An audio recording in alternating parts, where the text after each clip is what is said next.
ষষ্ঠীর ব্লগটা পোস্ট করতে দুদিন দেরি হয়ে গেল। এইদিকে সকালবেলা ভাগ্নে আমি বাইরে বসেছিলাম আর ভাবছিলাম যে এই খেজুর গাছটা থেকে খেজুর পারবো কী করে, কারণ খেজুর গাছটা খুবই লম্বা। তো যাই হোক বন্ধুরা, খেজুর তো পারতে পারলাম না। আমি কিন্তু চলে গেলাম একটা দোকানে, সেখান থেকে পাম অয়েল আনার জন্য, যেহেতু বাড়িতে লুচি ফুচি ভাজা হবে সেই জন্য।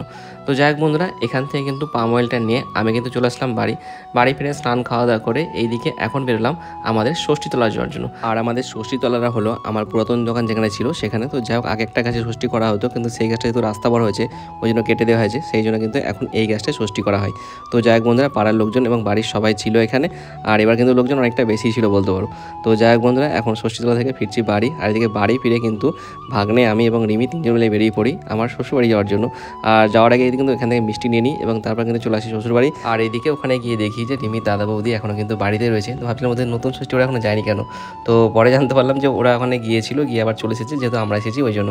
তো যাই হোক বন্ধুরা, এদিকে খাওয়া দাওয়া কমপ্লিট করে এদিকে বিকেলবেলা কিন্তু বেরিয়ে পড়লাম বাড়ি। আর এদিকে বাড়ি ফিরে কিন্তু সন্ধ্যাবেলা রনি, আমি বিল্টু তিনজন মিলে চলে গেছিলাম এই বহরমপুর বাইপাস ধাবাতে। তো সেখানে গিয়ে তিনজনে এক কাপ করে চা নিয়ে কিছুক্ষণ আড্ডা দিয়ে এবং একটা রিলস ভিডিও বানিয়ে চলে আসলাম বাড়ির উদ্দেশ্যে। তো বন্ধুরা চলো, আজকে ভিডিও পর্যন্তই। ভিডিওটি তোমাদের কেমন লাগলো অবশ্যই কমেন্টের মাধ্যমে জানিও।